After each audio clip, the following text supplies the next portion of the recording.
Ladies and gentlemen, good morning and welcome to Tech in Asia's Product Development Conference 2022. My name is Winston. I'm a writer and editor with the studios team at Tech in Asia, and very nice to see all of you here with us today. Now, Tech in Asia's Product Development Conference 2022 is our flagship conference where product professionals from the region gather to get tips and inspiration from one another on everything from product development to validating an MVP to scaling higher growth products. PDC 2022 is also where you can learn from over 20 product leaders, access 600 plus minutes of power-packed presentations, and of course, interact with speakers and fellow audience members.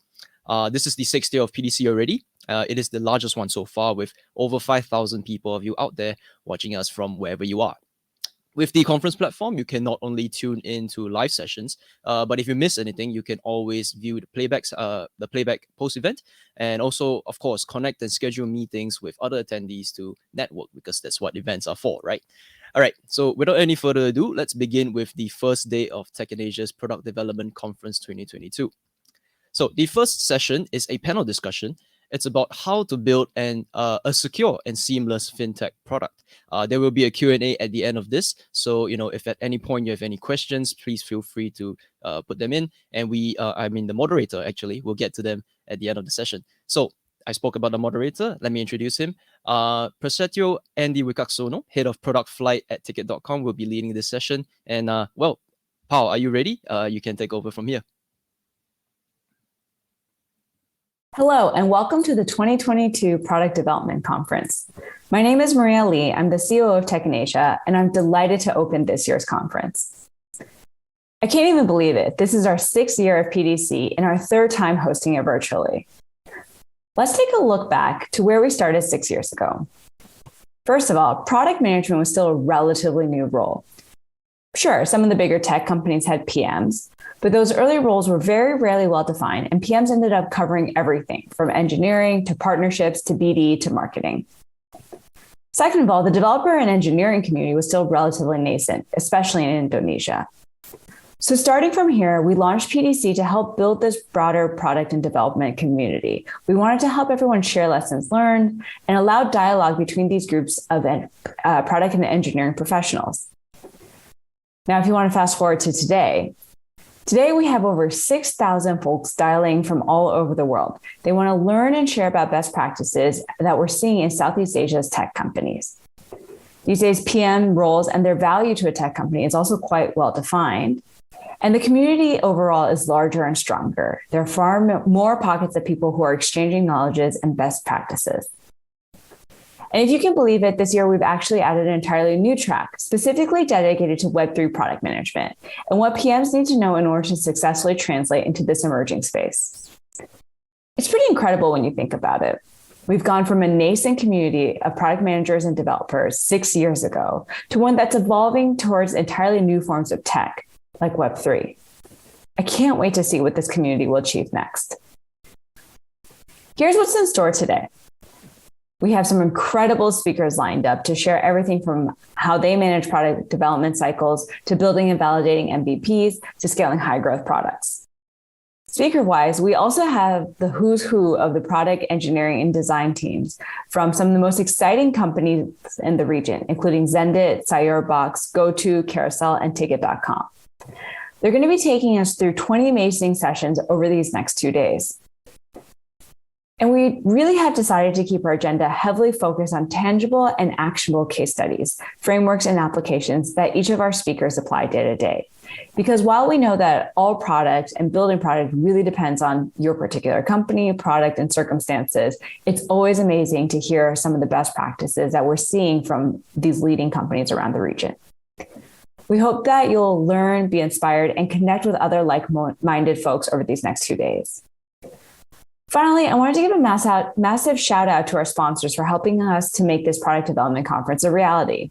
In particular, I'd like to thank our platinum sponsors, Applause, Amplitude, Sears, and New Relic for your contributions to Asia's product community. We really appreciate the support.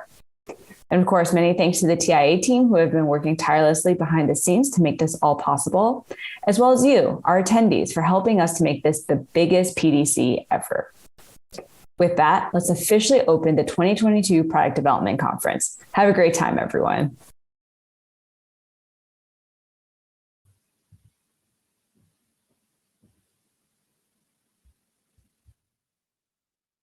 All right. Thank you, Maria, for that opening address. Well, I hope everyone is ready now for the sessions to begin. The first one is a panel discussion on how to build a secure and seamless fintech product.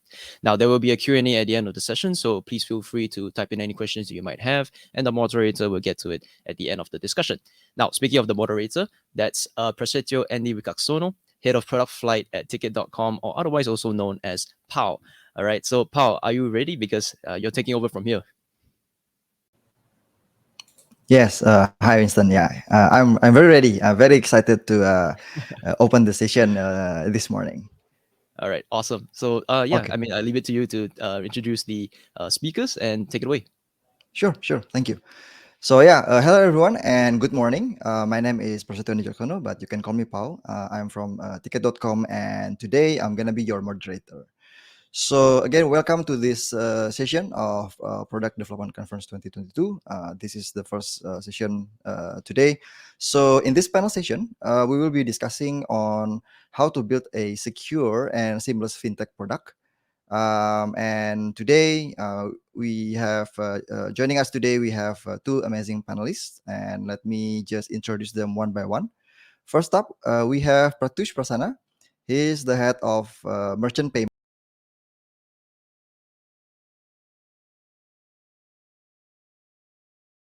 at GoTo Financial. So, hey Pratyush, please share a little bit about yourself. Hi, Paul. Hi, Tech and Asia team. Thank you for the invite. Super excited for this session as well as all the other sessions. My name is Pratyush Prasanna. I head merchant payments at GoTo Financial.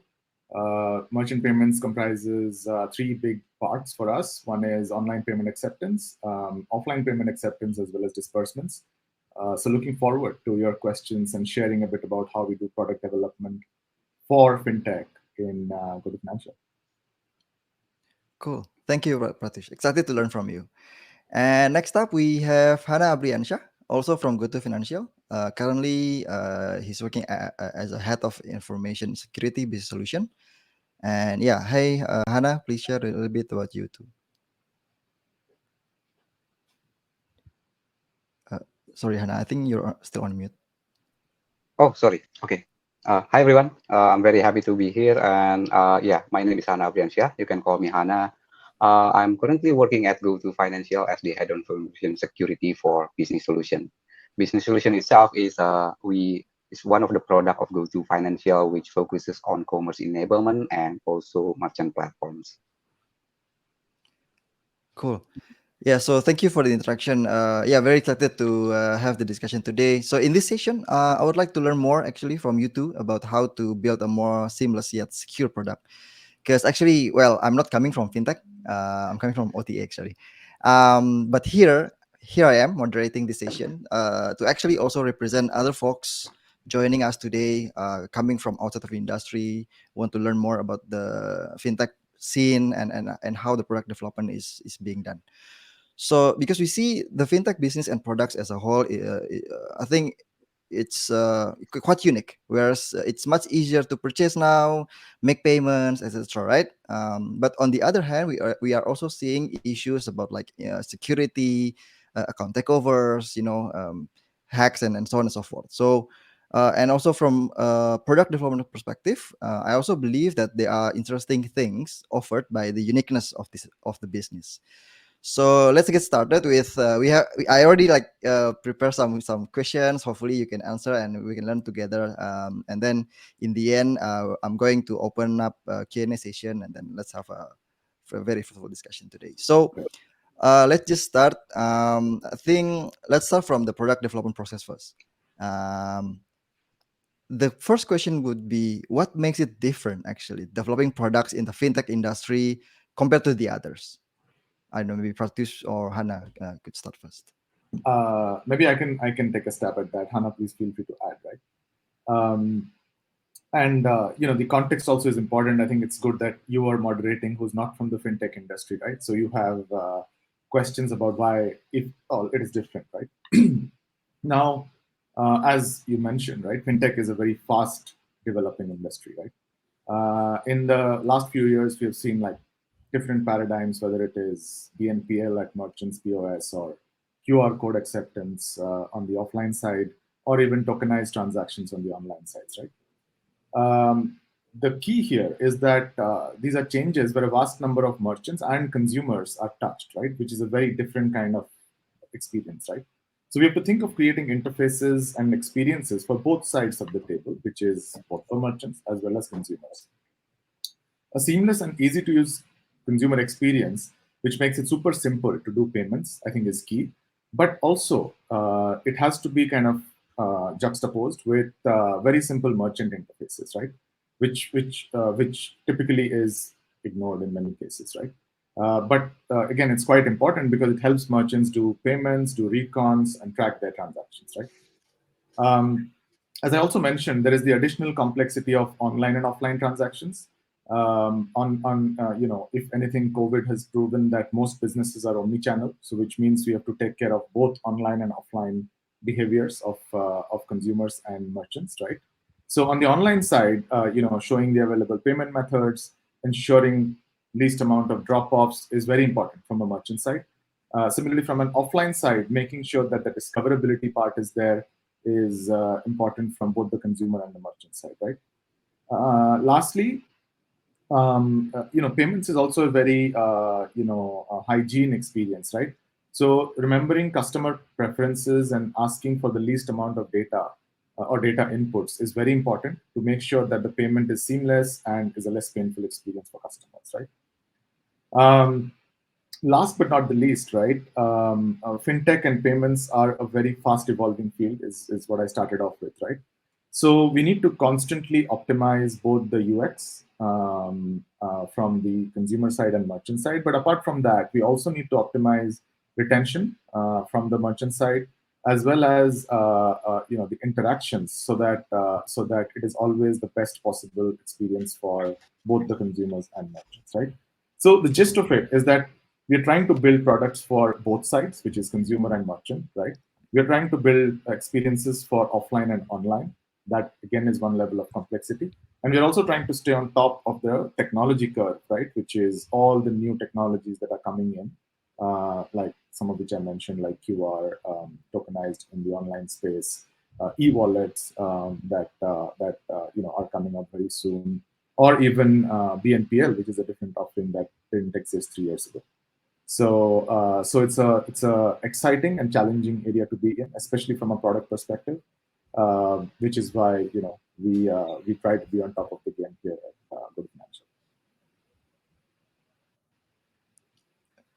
Awesome. Perhaps Hana want to add? No, I think Pratyush pretty much covers everything, so I have nothing to add for now. Sure. Okay. Cool.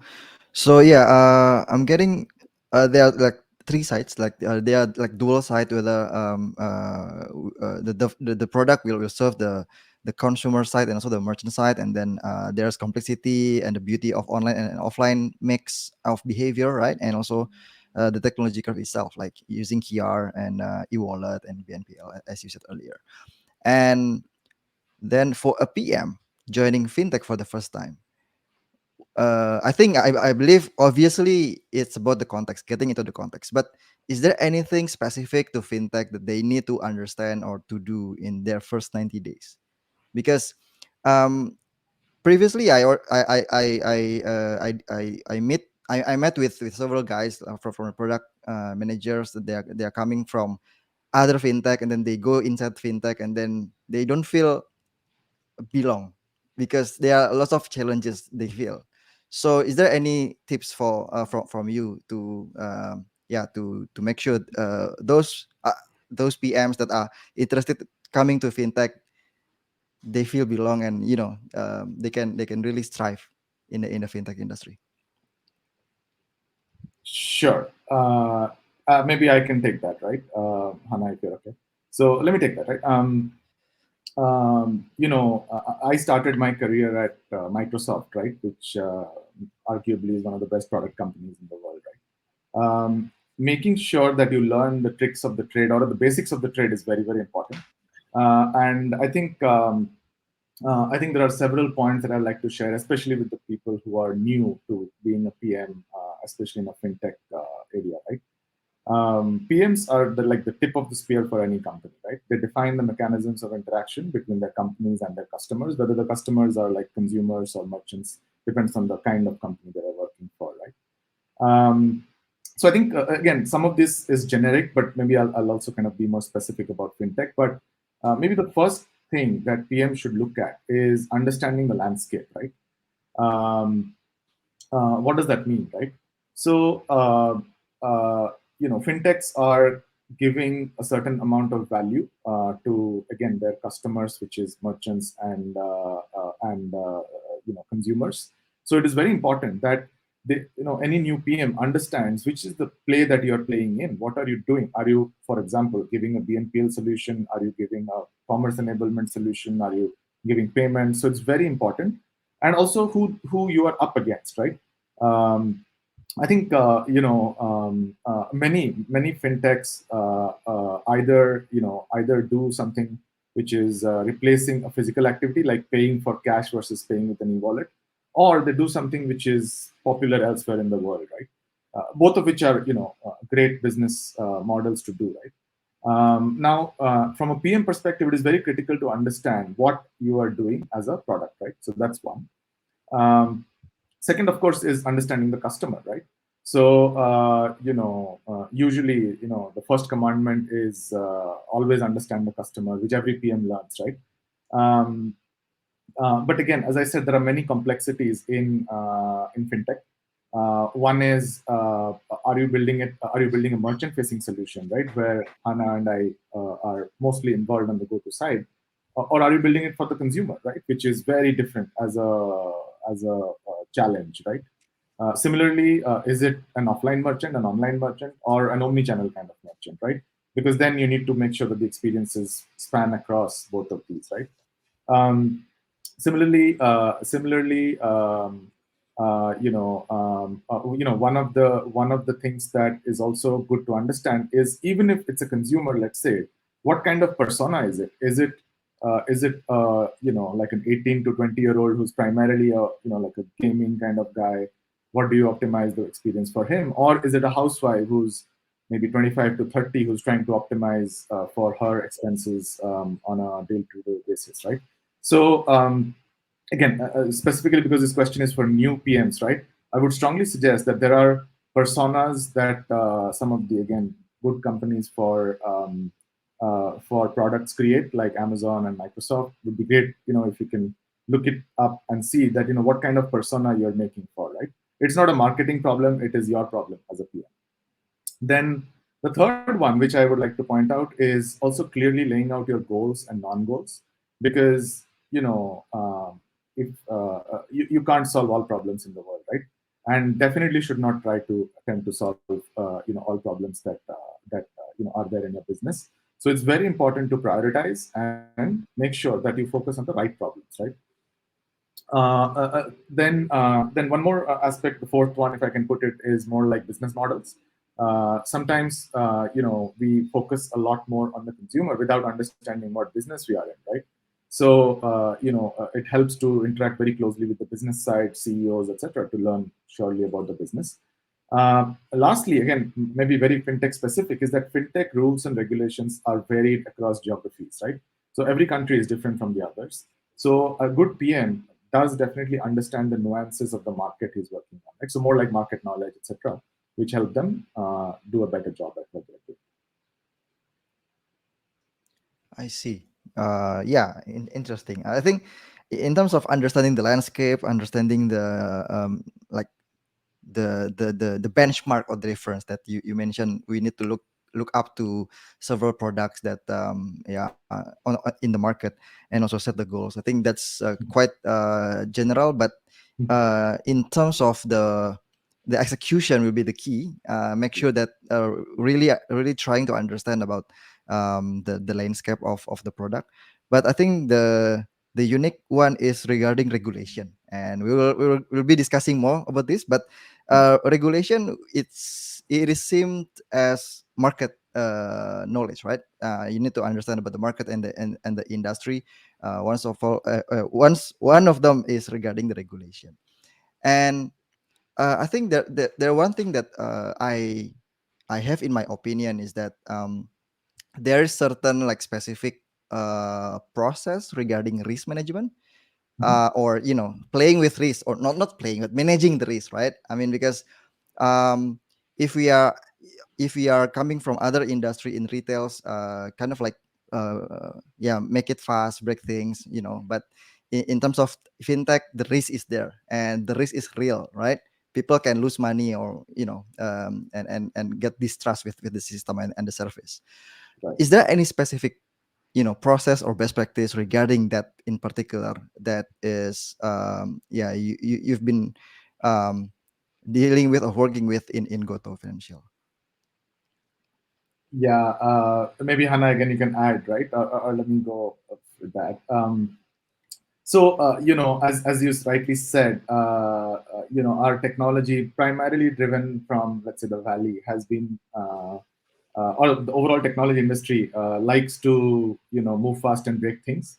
Unfortunately, in fintech, that's not much of an option, right? Because you can't break things. You cannot, as you said, fail on payments. You cannot do non-fraud, right? As in a sense, you must take care of fraud, right? You must adhere to the local, KYC, KYB requirements.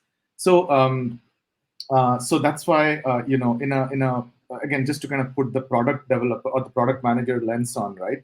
I think it gives a good filter that surely think of great experiences and products, but you must look at the local requirements for risk assessment as well as compliance, because it's a non-negotiable, right?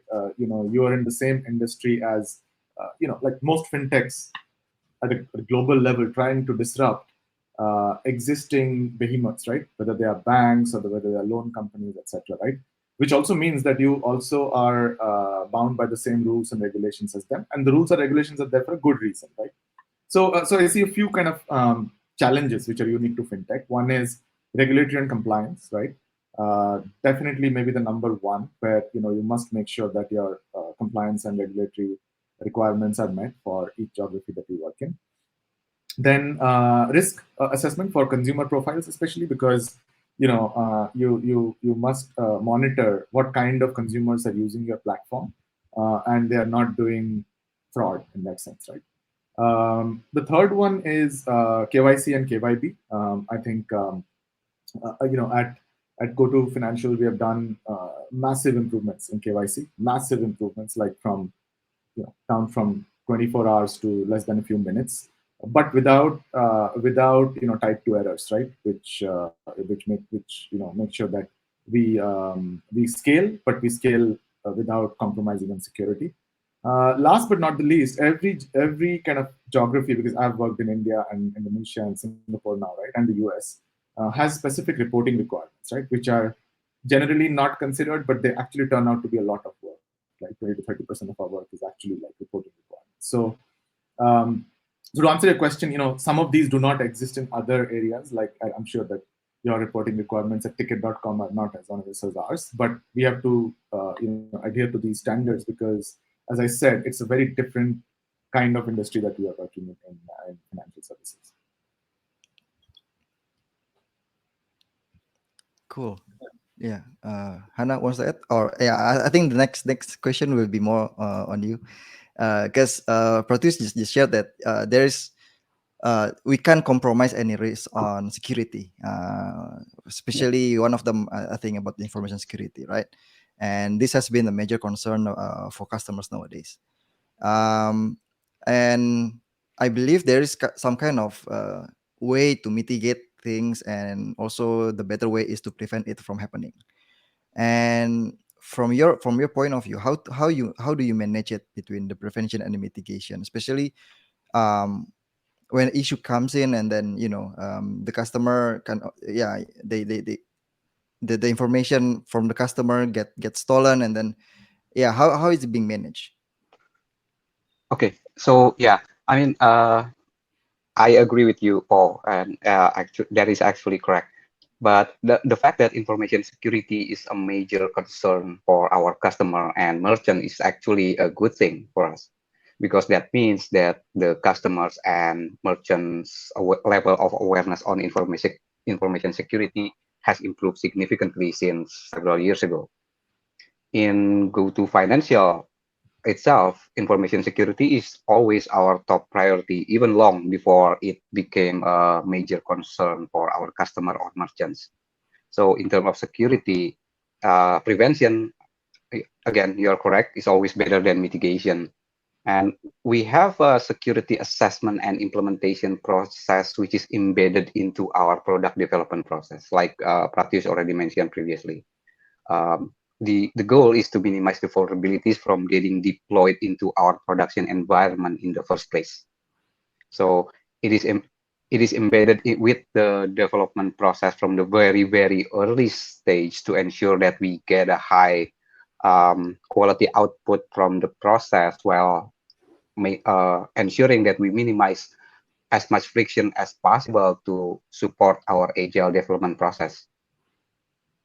For mitigating vulnerabilities, on the other hand, we are very committed to the SLA, which we have set and agreed upon between information security and the product development team and even the top management.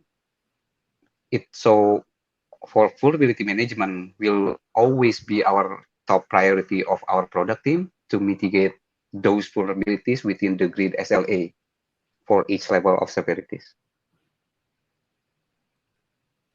I see. Interesting. So in this case, security comes first. If, for example, a PM Yeah, they want to propose a thing, right? And then you said earlier that you have a risk assessment just in the early of mm, the process, meaning in the planning process, I believe the PM should run some checklist on the risk assessment process, and if it's yeah if the signal is oh no go, and then they can't continue, right? well, it's not that actually that black and white, but Mhm. the reason why we are embedding our risk assessment or security processes very early in the product development stage is so that we can balance those risks. And in early days, we only balance between risk and benefits. But nowadays, we are striving to balance between security, the cost and benefits, and also the convenience or experience of our users. So one of the goal to achieve why we are embedding those processes early in the very early in the product development stage is to ensure that the PM has enough time to achieve that balance. I see. So the key is actually it's the PM call to trying to balance the experience and also the security, right? And Yeah, in that case, how do you guys develop the UX that really embodies the security and the trustworthiness? Because yeah, you have the assessment ready upfront, and then the PM try to balance it, and um, how you maintain the quality and trying to still balance it between the experience as well the security, because sometimes it can feel a bit yeah, sometimes the UX and so the security part doesn't go along together, right? yeah, Like yeah. I when understood. they want to create a transaction, and then they need to do OTP, or enter some password or some captcha, or whatever it is, right? Yeah, Yeah, to do some authentication or authorization. Yeah. yeah. How I do you mean, maintain it, the balance between those two? yeah. I mean, you should first you should see the information security team and the product development team uh, not like us versus them. We are Mhm. actually partner in developing those products. So when I say that we embedded our information security process early in product development cycle, it's not only the PM responsibility to deliver that, but it's also the responsibility of the information security that we deliver that balance and between the security and also the experience. So since information security and merchant experience is always our top priority, I mean, there is no clash between or friction between the information security team and the product design team or the UX team. There are some constructive discussion happening among between us to ensure that we our security feature are implemented with the best experience for our merchants as much as possible, but there is no clash or there is no friction between us. So in GoTo Financial itself, our information security team and our UX team is actually are a highly talented individual, and they are very experienced in the financial services and financial technology industry. So for us, incorporating the security and translating it into a good UI with the best experience for our user and merchant is actually one of their base expertise.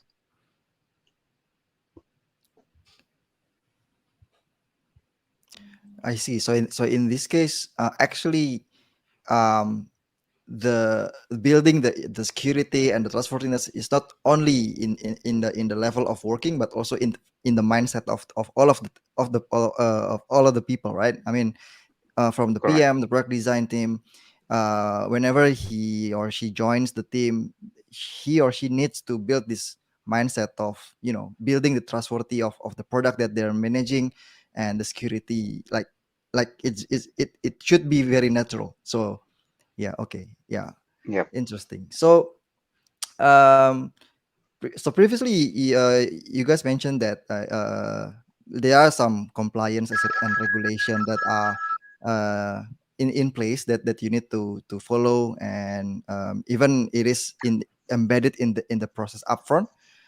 Um, is it making the whole process of developing the product be more or less flexible, or be less agile? How do you yeah how do you see on that? Yeah. No, actually, that's the other goal on why we are embedding our information security process very early in the development stage.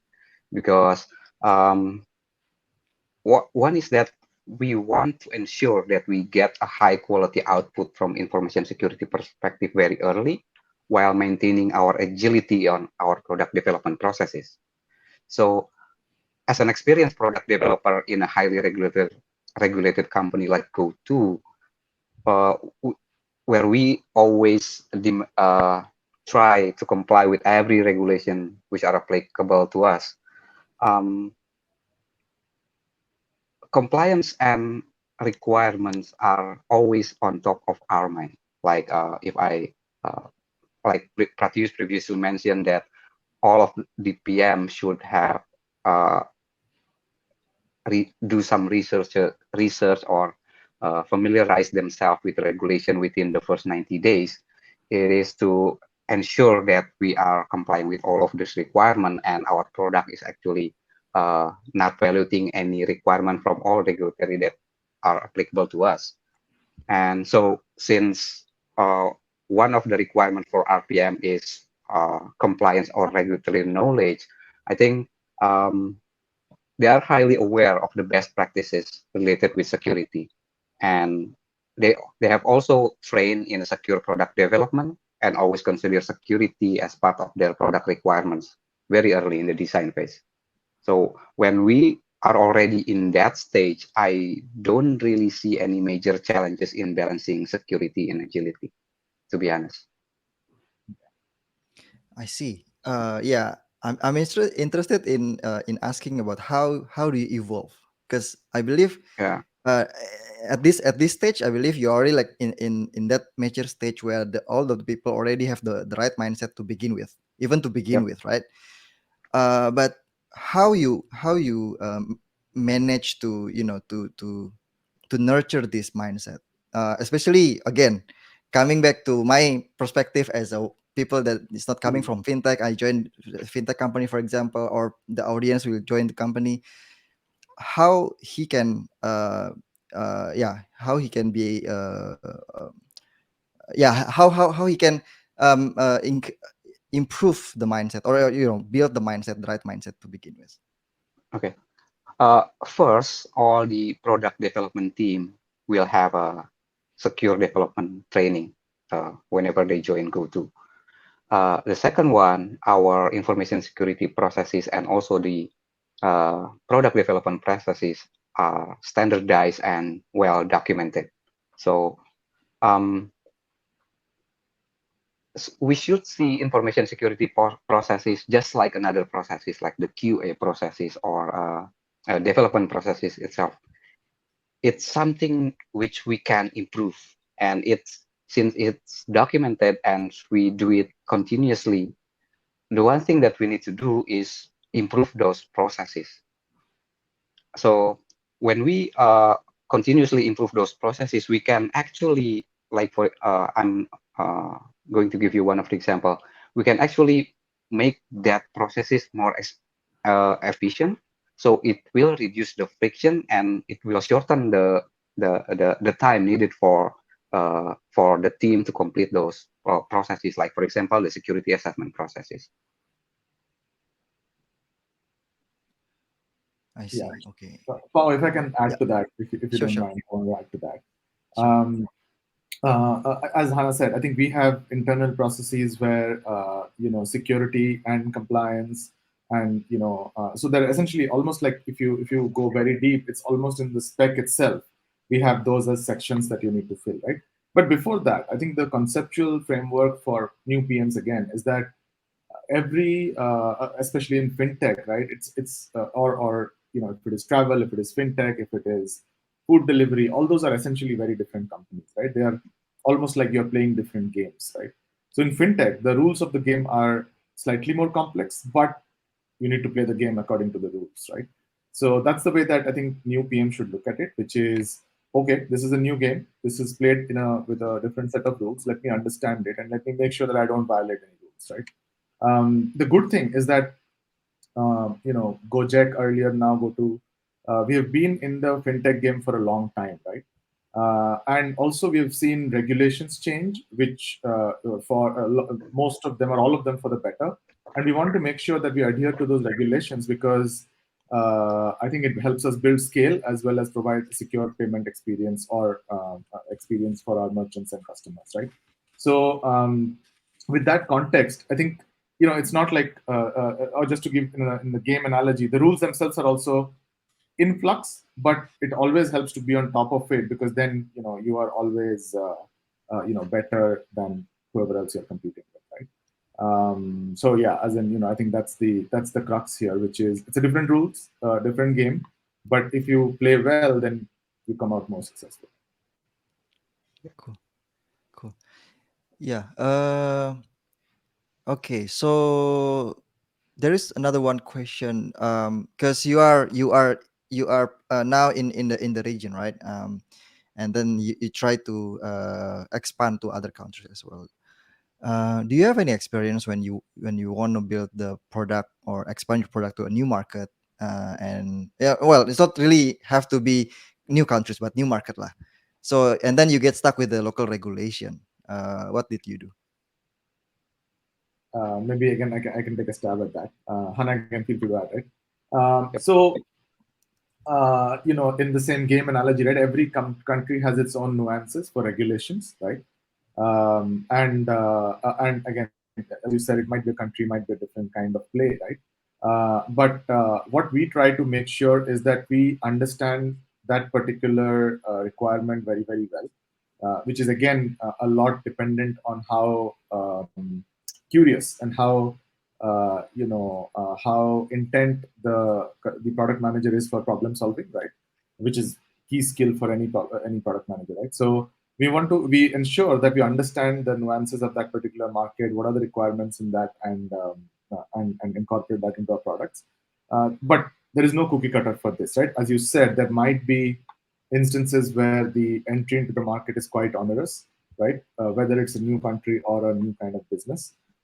In that case, I think the business typically takes the call that it's worth the effort that we're going to do or not, right? But wherever wherever we are operational now, it has taken a lot of understanding and problem solving to get there. But again, that helps us scale without barriers after that, right? It's a one-time big effort, but once you do that, it's just easier after that. Yeah. Okay. Also, if I may add, related with the regulatory requirements in different countries, they have a different regulation in each country. But if you see on the requirements, they are actually fundamentally the same. there might be a little bit of differences.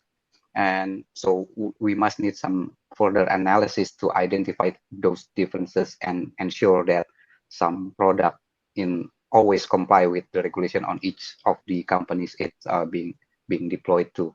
But I mean, from experience, we don't see that as a much extra effort because, as I mentioned earlier, fundamentally all the regulation and security best practices in each country is usually the same.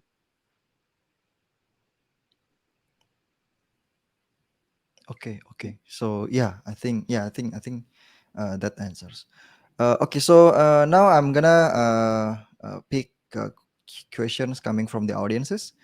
I have Nita Indraswari from Telkom Indonesia. So the question would be how GoTo manage the flow process if there are any issues or reports until any fixing is delivered.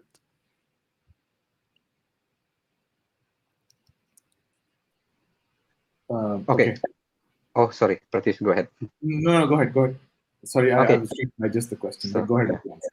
Okay, I'm going to answer specific on the security related issue. So we have a flow where we utilize some tools to utilize as a ticketing system, as you may call it. So it depends on the severity of the issue and severity of the vulnerabilities being reported.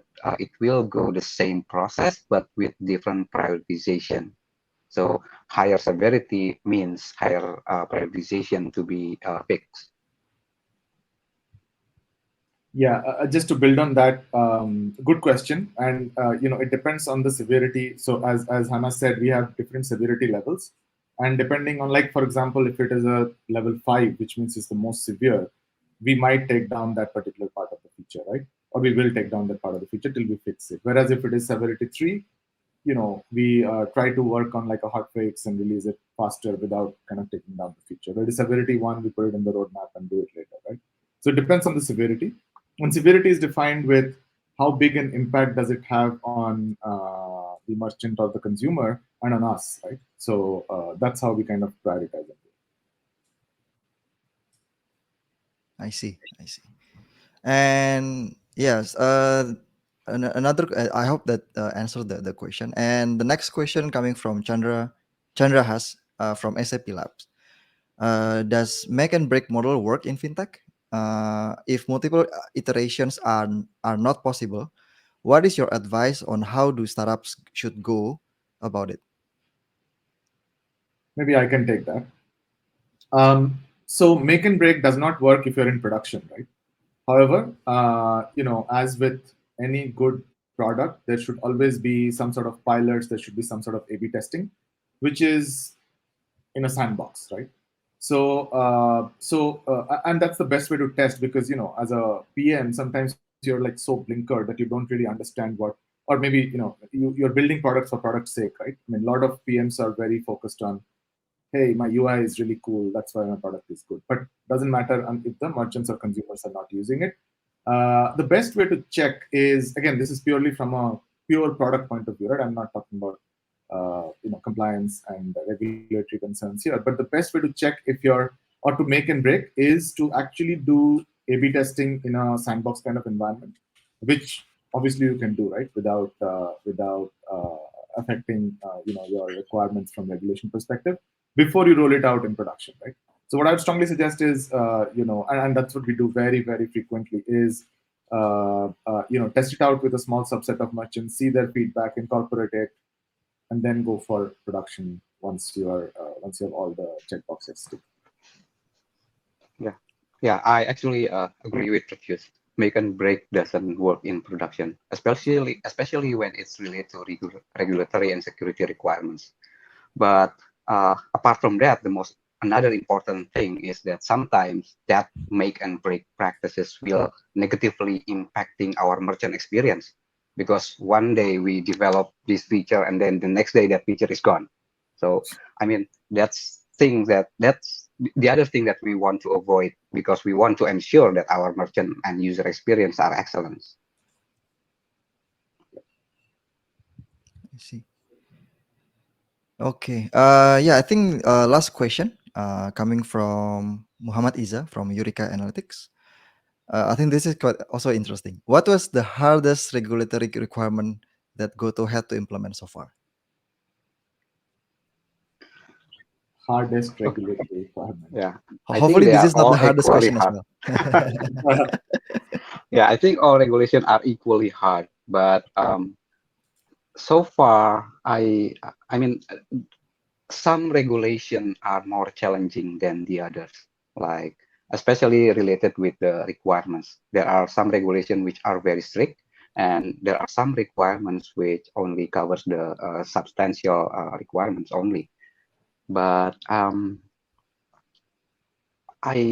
I don't know. I think if I were to ask my team members what are the hardest regulation we need to comply with, I don't think I think they will answer with none, or they are all equally hard. But what's important for us is that we don't see it, which requirements are easy and which requirements or regulations are hard. We are focusing on complying with all of them. That's the most important thing.